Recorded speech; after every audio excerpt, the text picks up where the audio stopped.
राधे राधे दोस्तों, जय श्री कृष्ण, श्री शिवाय नमस्तुभ्यम। तो दोस्तों आज चलिए हम देखते हैं चैत मास में अपने ठाकुर जी की यानी लड्डू गोपाल की सेवा कैसे करते हैं। तो सर्वप्रथम हमें चैत के महीने में ये ध्यान देना हो कि सुबह में ठंडा रहता है और शाम के टाइम ठंड रहता है, दोपहर में गर्म रहता है। तो सबसे पहले हम सुबह में जगा के दूध और पानी का भोग लगा के फिर अपने ठाकुर जी को स्नान कराएंगे। तो सुबह में ठंड रहती तो हल्का गुनगुना पानी से हम अपने ठाकुर जी को स्नान कराएंगे।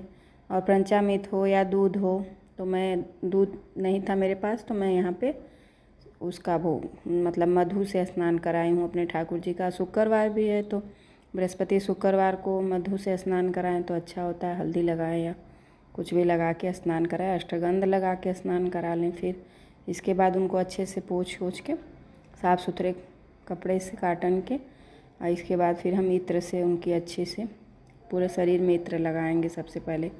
इसके बाद हम अपने ठाकुर जी को वस्त्र धारण करा लेंगे। गर्मी में थोड़ा हल्का कपड़ा पहनाना है, मैं तो ऐसे पहना दे रही हूँ। सुबह का टाइम है तो बहुत ज़्यादा गर्मी नहीं है, तो मैंने नया ड्रेस अपने ठाकुर जी को पहना दिया। तो ख्याल रहे कि मतलब जितना ज़्यादा गर्मी आ रहा है तो काटन का जैसे अपने बच्चे को करते हैं उसी प्रकार हमें ठाकुर जी की सेवा में रहना है। तो हल्का मोती वाला कोई माला और तुलसी माला गले में उनके ज़रूर डालिए, नहीं है कुछ तो तुलसी ही और तुलसी मंजरी उनके पास रख देते हैं। सबसे पहले सुबह में पूजा शुरू करते हैं तो दीप प्रज्वलित कर लेते हैं। इसके बाद फिर अपने ठाकुर जी की सेवा करना शुरू करते हैं। तो तुलसी पत्र तुलसी मंजरी तो उनका बहुत ही पसंदीदा चीज़ है, तो उसके बिना तो एक पल भी नहीं रहते हैं वो।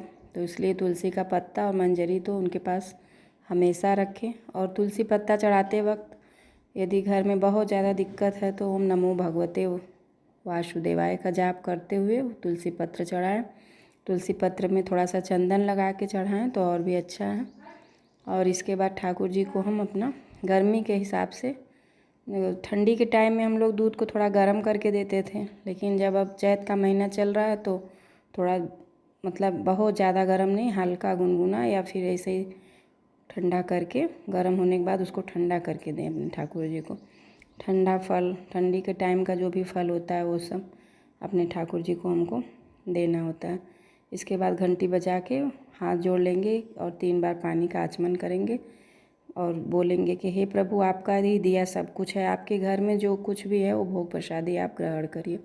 इसके बाद हम अपने ठाकुर जी की आरती कर लेंगे। तो मैं ओम जय जगदीश हरे वाली आरती डेली सुबह शाम करती हूँ। तो सुबह में मैं यही वाली आरती करती हूँ। इसके बाद उसमें कपूर और लौंग जला के कर्पूर गौरम करुणावतारम लास्ट में वाला भी आरती कर लेती हूँ साथ साथ।